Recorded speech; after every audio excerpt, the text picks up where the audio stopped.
बिस्मिल्लाहिर्रहमानिर्रहीम, अस्सलाम वालेकुम जी। अच्छा, कल हमने मार्केट प्राइस पढ़ा था, मार्केट प्राइस, और इसमें हमने डिमांड और सप्लाई जहाँ मीट करते हैं वो उसको कैसे डिटर्मिन करते हैं प्राइस को, और प्राइस किस तरह अगर ऊपर जाए तो वो किस तरह से ऑटोमेटिकली नीचे आती है, और नीचे आए तो किस तरह से ऑटोमेटिकली ऊपर जाती है। ये सारा हमने डिस्कस किया था। फिर हमने पढ़ा था कि शिफ्ट इन डिमांड हो या शिफ्ट इन सप्लाई तो उसका इक्विलिब्रियम पॉइंट पे क्या असर पड़ता है और इक्विलिब्रियम प्राइस पे क्या इफ़ेक्ट पड़ता है। ये सारा हमने डिटेल में डिस्कस किया था। ठीक है, आज हम पढ़ेंगे प्राइस इलास्टिसिटी ऑफ डिमांड। देखें, अभी तक हमने ये पढ़ा है कि अगर प्राइस इंक्रीज़ होगी तो डिमांड डिक्रीज़ होगी। अभी तक हमने ये पढ़ा है। और अगर प्राइस डिक्रीज़ होगी तो डिमांड इंक्रीज़ होगी। ये रिलेशनशिप अभी तक हमने पढ़ लिया है। लेकिन हमें ये नहीं पता कि how much change in price would bring the how much change in demand. That means we don't know कि प्राइस में कितना चेंज आएगा तो डिमांड में कितना चेंज आएगा। And this question would be answer by PED. What PED tell us? It measures the degree of responsiveness. It measures the degree of responsiveness in quantity demand when price changes. यानी जब price change होती है तो quantity demand में जो response आता है, response का मतलब चेंज आता है, तो क्वांटिटी डिमांड की रिस्पॉन्सिवनेस की डिग्री को ये मेजर करता है। डिग्री मतलब कितना रिस्पांस आता है, इस चीज़ को मेजर करता है। तो पीईडी हमें ये बताती है, पीईडी मतलब प्राइस इलास्टिसिटी ऑफ डिमांड, हमें ये बताती है कि प्राइस में कितना चेंज आएगा and how much it bring the change in quantity demand. So it's formula is percentage change in quantity demand divided by percentage change in price. तो percentage change निकालने से पहले we need to find the change, कि how much change is there. तो पहले change निकालेंगे, then we will convert it into percentage, and then we will divide both these changes to get the PED value. फिर उसको हम interpret करेंगे जिस तरह, अगर मैं आपको न्यूमेरिकल से ये बात समझाता हूँ। ज़रा ये देखें, ये आप गौर से देखें, हमारे पास है प्राइस 5 और उस पर 100 डिमांड है। अगर प्राइस रिड्यूस हो 4 पे तो 110 डिमांड हो जाती है। ठीक है, अब अगर हम गौर करें 5 से शुरू करें तो 5 से चेंज आया 4, इसका मतलब है आपकी प्राइस 1 से रिड्यूस हुई। अब 1 चेंज है, 1 क्या है? चेंज। तो $1 का चेंज आया। अब इसको परसेंटेज में कन्वर्ट करना है तो change in percentage of price निकालेंगे। 1 is the change and 5 is the original price. तो 1/5 मल्टीप्लाई 100 तो we will get 20% change. This is 20%। इसी तरह आप 100 आपके पास क्वांटिटी है, ये 100, तो 10 का चेंज आया। कितना चेंज आया? 10 का।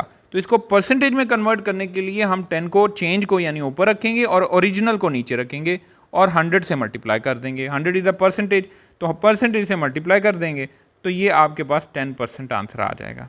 तो अब आप गौर करें कि 20% change in price bring 20% change in negative change in price. 20% is negative change. That means कि price reduce, negative change mean price reduce हुई है। क्या हुई है? तो 20%। अब इसको इंटरप्रेट कैसे करें? 20% negative change in price brings 10% positive change in quantity demand. Is that clear? अब इसको फॉर्मूले में पुट करें, तो फॉर्मूले में जब पुट करेंगे percentage change in quantity demand ऊपर, परसेंटेज चेंज इन प्राइस नीचे, तो 10 ऊपर आएगा, 20 नीचे, परसेंटेज से कट जाएगा और 20 नेगेटिव है, 20% नेगेटिव चेंज है तो माइनस लगाएंगे, और ये पॉजिटिव चेंज है तो 1/2 माइनस में आंसर आएगा। लेकिन और ये आंसर आएगा 0.5। इसका मतलब ये है अगर प्राइस में 2% चेंज हो, अगर प्राइस में 2% चेंज हो तो 1% चेंज आएगा क्वांटिटी डिमांड में। इसको हम यूँ भी कह सकते हैं, 0.5 आंसर आया तो नीचे कुछ नहीं है तो 1 है। इसका मतलब है 1% चेंज अगर प्राइस में हो तो उसका हाफ चेंज आएगा क्वांटिटी डिमांड में। Is that clear now? ये इसकी इंटरप्रिटेशन है। और नेगेटिव साइन को हमें इग्नोर करना है। हमें नेगेटिव साइन को इग्नोर करना है। आप याद रखें, अगर आपके पास, एक बात को आप जहन में रखें, अगर आपका आंसर पीईडी का, अगर पीईडी का आंसर 1 से लेस देन है तो इसका मतलब है ये इन इलास्टिक डिमांड है। क्या है ये? Inelastic demand. इसका मतलब है greater change in price bring a lesser change in quantity demand. ये keep in your mind this statement, greater change in price bring lesser change in quantity demand. Whenever it happens, this is called inelastic demand. This is called inelastic demand. अब इसमें मैंने आपको बता दिया किस तरह से करना है इसको सॉल्व। ये वाला भी आपने खुद से ऐसे ही करना है। यानी आप क्या करेंगे, आप पहले इन दोनों का चेंज निकालेंगे। दोनों का चेंज है 10। अब 10 चेंज है तो 10 over 40 करेंगे, मल्टीप्लाई बाय 100 करेंगे तो you will get the answer 2 2 5 2 1 2 5 तो 5 5 25। तो 25% चेंज प्राइस में है जो कि नेगेटिव चेंज है क्योंकि डिक्रीज हुई है। अब इसमें देखें तो ये आपके पास 500 का चेंज है, 500 over 1000 मल्टीप्लाई बाय 100 तो ये 50% चेंज आएगा। This is called 50% positive change. अब इन दोनों को आप क्या करेंगे, 50 over 25 माइनस में, और ये आप परसेंटेज है, ये भी परसेंटेज से कट जाएगी। 25 1 25 2 तो ये -2 आपके पास आ रहा है। दिस मीन्स दैट ये अगर -2 आ रहा है इसका मतलब है नीचे 1 है इसके, ठीक है। इसका मतलब 1% चेंज इन प्राइस। अब हमने क्या करना है, comment on its value. Now we have to comment like this, 1% change in price bring 2% change in quantity demand. 1% negative change in price bring 2% positive change in quantity demand. Is that clear now? So the figure show, PED figure show the size of change. This figure shows that size of change. What size of change is happening due to change in price? So 1% change in price bring a double change in quantity demand. तो ऐसे case में ये answer greater than 1 है। When PED is greater than 1, this is elastic demand. This is elastic demand. बस keep in your mind, ये चीज़ आपने mind में रखो। इलास्टिक डिमांड क्या है, इन इलास्टिक डिमांड क्या है, और ये कैलकुलेट करने के बाद आप बताएंगे फिर what will the demand curve for beans look like. अब ये कैसी डिमांड कर्व होगी वो हम पीछे इसके जाएंगे और पीछे से पढ़ते हैं। अब ये क्वेश्चन भी आप खुद से एक्टिविटी सॉल्व करने के काबिल होंगे। इसको भी आपने इसी तरीके से करना है और इंटरप्रेट करना है। तो इंटरप्रेट करते हुए आपने ये जहन में रखना है कि जो फिगर है वो हमें बताती है साइज़, ठीक है। और अगर नीचे लेस है चेंज, इसका मतलब नीचे तो प्राइस है, तो price if little change in price bring a greater change in demand, this is called elastic. And if greater change in price bring a little change in demand, this is called in elastic. तो demand में अगर little change आएगा तो in elastic, demand में अगर greater change आएगा तो elastic. Is that clear? और अगर दोनों चेंज इक्वल हो, यानी अगर 50% इसका चेंज है 50% इसका चेंज है, तो this will be unit elastic. हम उसको क्या बोलेंगे, unit elastic. Is that clear? तो ये PED की टाइप्स हम अब ज़रा डिस्कस कर लेते हैं। यहाँ पे पीछे हमारे पास दी हुई हैं, ये PED है। अब ज़रा ये देखें, ये डायग्राम मैं यहाँ पे बना के आपको एक्सप्लेन करता हूँ, लेकिन आप ज़रा पहले से देख लें इसको कि ये एक डायग्राम है डिमांड कर्व। ये डिमांड कर्व नेगेटिवली स्लोप्ड है, लेकिन ये थोड़ी वर्टिकल है। क्या है ये? वर्टिकल। तो वर्टिकल डिमांड कर्व जो है वो इन इलास्टिक होती है। ये PED इन इलास्टिक है, यानी लेस देन 1 है। तो लेस देन 1 इसका मतलब ये है कि प्राइस में चेंज ज़्यादा है, क्वांटिटी डिमांड में चेंज कम है। आप देखें इस पॉइंट के ऊपर अगर मैं देखूं तो प्राइस है 250 और क्वांटिटी डिमांड है 900। और अगर मैं इतना ज़्यादा चेंज ले आऊँ, 250 से 200 पे प्राइस चली गई, यानी 50 का चेंज है, और 50 डिवाइड बाई 250 करूँगा, 50 डिवाइड बाई 250 जो ओरिजिनल है मल्टीप्लाई 100 करूँगा तो 25% चेंज है।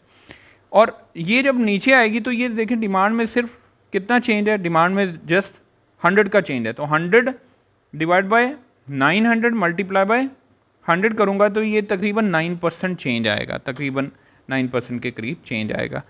ठीक है जी, ये देखें तो ये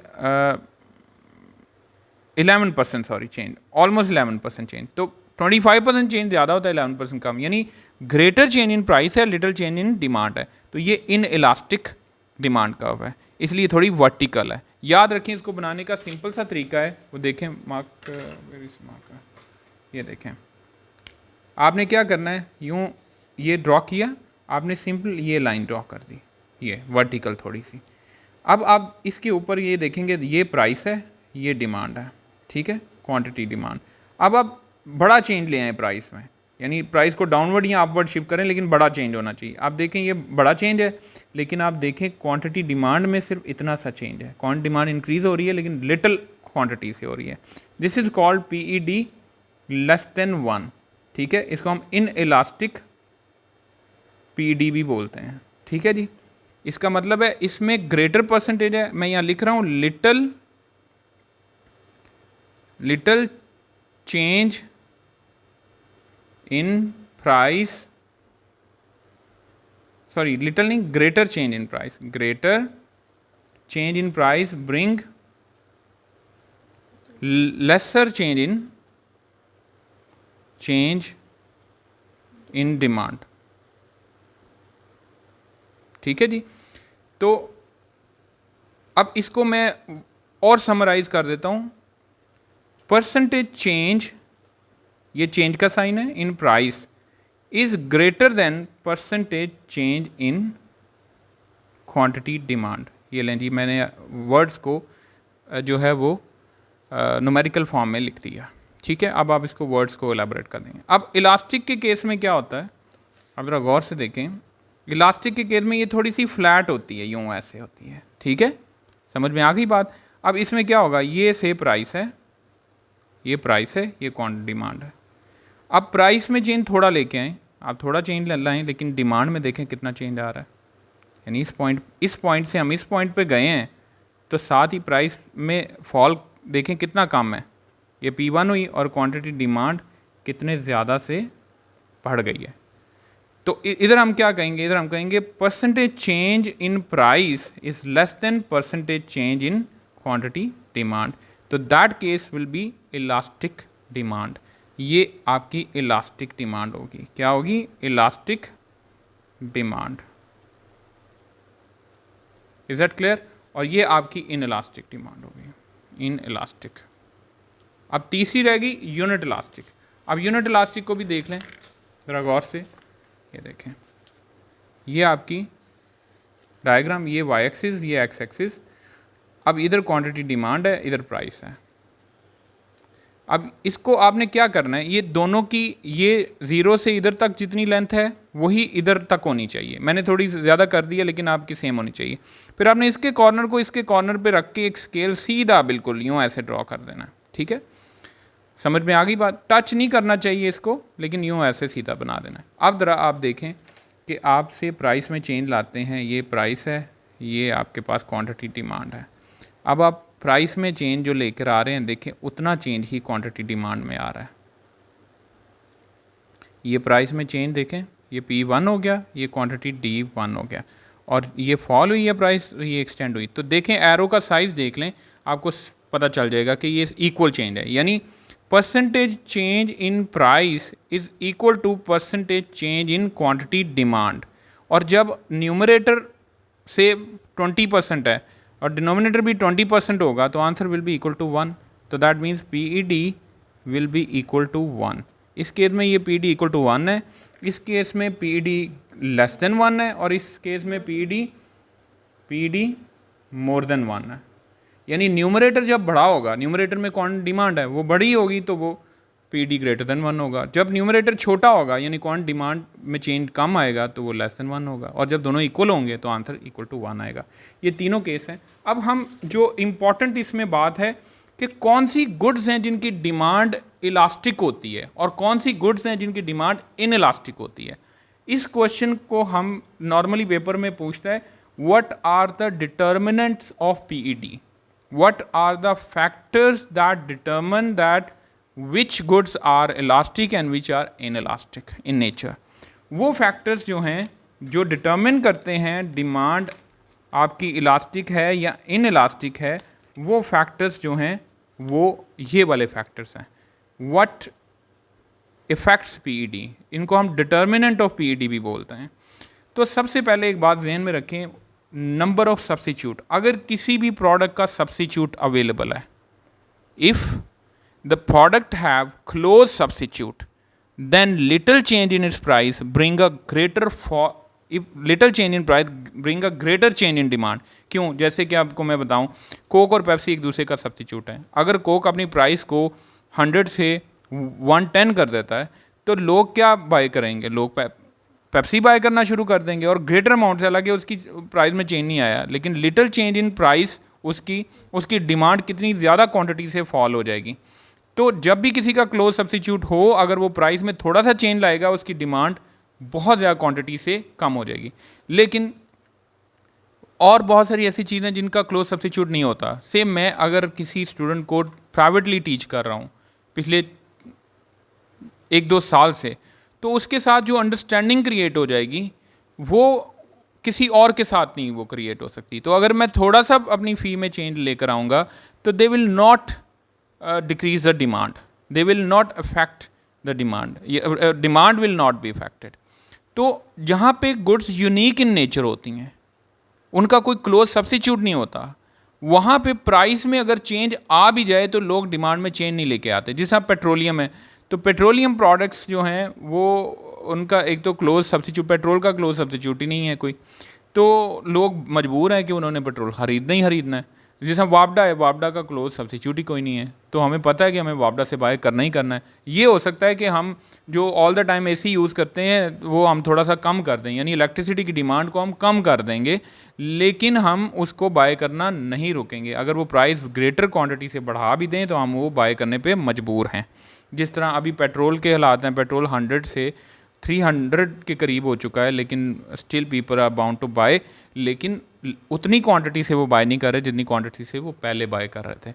तो क्वांटिटी डिमांड में चेंज आता है, क्वांटिटी डिमांड में चेंज आएगा, लेकिन ग्रेटर क्वांटिटी से आएगा, ग्रेटर परसेंटेज से आएगा एज कम्पेयर टू प्राइस, अगर वो जो है वो उसका क्लोज सब्स्टिट्यूट अवेलेबल है। अगर किसी प्रोडक्ट का क्लोज सब्स्टिट्यूट अवेलेबल नहीं है, लोग बाउंड हैं वो बाय करने के लिए, तो पीपल विल बाय। ये याद रखें, चाहे प्राइस में चेंज आएगा लेकिन उनकी डिमांड में इतना चेंज नहीं आएगा, कम चेंज आएगा। और डिमांड में जब कम चेंज आएगा तो this is called in elastic demand. तो डिमांड में ज़्यादा चेंज आएगा तो इलास्टिक है, डिमांड में कम चेंज आएगा तो इन इलास्टिक है। ये ध्यान में रखना है कि सब्स्टिट्यूट होने की वजह से डिमांड में ज़्यादा चेंज आएगा या कम चेंज आएगा प्राइस में चेंज आने की वजह से। फिर a period of time, if the price of a product rises, consumer will search for cheaper substitute. और अगर लोगों के पास टाइम ही नहीं है सर्च करने का चीपर प्रोडक्ट के लिए, तो दे विल डिमांड। ठीक है, अगर किसी के पास टाइम अवेलेबल है तो their demand will be elastic, और अगर किसी के पास डिमांड टाइम नहीं है तो their demand will be in elastic, यानी वो बाय करेंगे what ever the price charge will not affect the demand. Understand? तो आप अगर देखें गौर से तो बहुत सारे ऐसे आपको एग्जांपल मिल जाएंगे जहाँ पे लोगों के पास टाइम नहीं होता तो वो प्राइस बढ़ने से डिमांड पे इफ़ेक्ट नहीं लेकर आते इतना। तो जब भी प्राइस में चेंज आने से डिमांड पे इतना इफ़ेक्ट ना आए तो उसको हम क्या बोलते हैं? In elastic demand. और जब डिमांड में इफ़ेक्ट आ जाए, बहुत ज़्यादा इफ़ेक्ट आ जाए, यानी डिमांड ग्रेटर क्वांटिटी से इंक्रीज़ हो जाए, तो उसको हम बोलते हैं इलास्टिक डिमांड। तो अगर आपके पास टाइम है सर्च करने का सब्स्टिट्यूट तो आप ठीक है, आपकी डिमांड इलास्टिक हो जाएगी। अगर आपके पास टाइम नहीं है तो फिर इनइलास्टिक होगी। फिर है proportion of income spend on commodity. अगर आपकी इनकम का ज़्यादा प्रोपोर्शन किसी गुड्स के ऊपर स्पेंड हो रहा है, जिस तरह ज़्यादा की बजाय मैं कम की एग्जांपल देता हूँ, जिस तरह मैं अगर पेट्रोल यूज़ करता हूँ और मैं टीचिंग करता हूँ, मैं डिफरेंट कॉलेज यूनिवर्सिटीज़ या किसी स्कूल में जाता हूँ, तो मेरी इनकम से 5 लाख रुपए है, तो मेरा मंथली एक्सपेंस जो पेट्रोल का है वो से 20,000 30,000 है। तो 30,000 मेरी इनकम का लिटिल प्रोपोर्शन है, ठीक है। और दूसरा, इसको स्पेंड किए बगैर मैं कंफर्टेबल टीचिंग नहीं कर सकता, ट्रैवलिंग नहीं कर सकता कंफर्टेबल। तो मैं इसकी डिमांड में ज़्यादा चेंज नहीं लाऊंगा अगर 30 से 40 भी हो जाए। तो अगर उसकी प्राइस 30,000 से इंक्रीज़ होकर 40,000 तक जाती है टोटल ट्रैवल कॉस्ट की, तो मैं उसमें चेंज नहीं लाऊंगा, because this is a little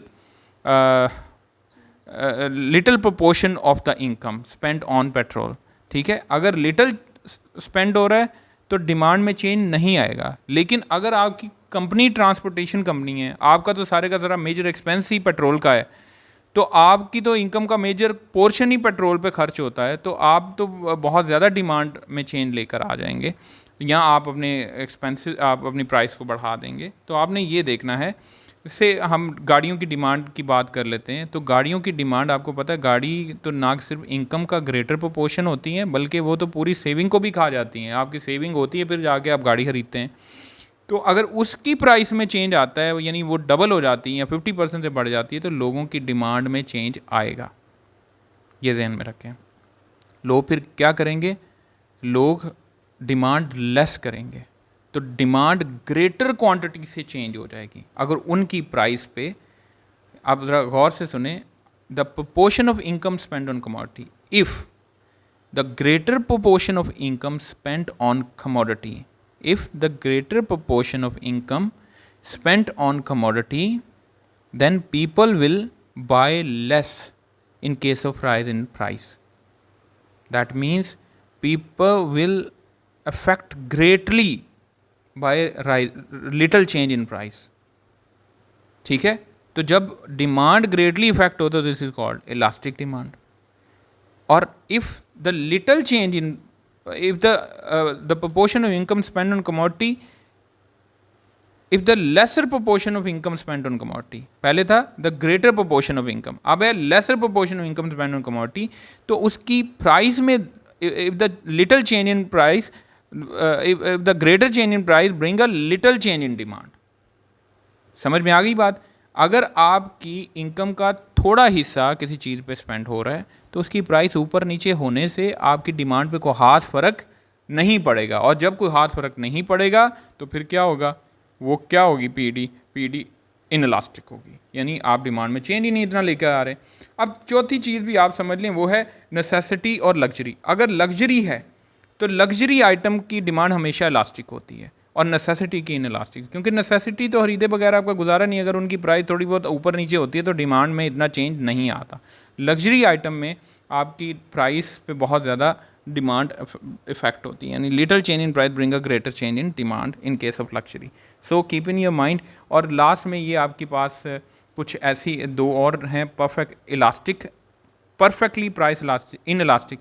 अब इन इलास्टिक क्या होती है? Little change in demand, demand में चेंज लिटल है। और अगर नो चेंज इन डिमांड है तो परफेक्टली प्राइस इन इलास्टिक होगी। ये देखें, ये बिल्कुल सीधी जा रही है, प्राइस जो मर्जी चेंज हो रही है, डिमांड सीधी जा रही है। उसके बाद है परफेक्टली इलास्टिक। हमने कहा ग्रेटर चेंज इन डिमांड है, लिटल चेंज इन प्राइस है, डिमांड में चेंज ज़्यादा है। और अगर कंप्लीट चेंज इन डिमांड हो, ये देखें प्राइस सेम है लेकिन डिमांड चेंज होती जा रही है, this is called infinite price elastic demand. और यूनिट प्राइस इलास्टिक मैं आपको पढ़ा चुका हूँ। आई होप कि आपको अंडरस्टैंड हुआ होगा ये सारा चैप्टर। अपना ख्याल रखें और दुआ में याद रखें।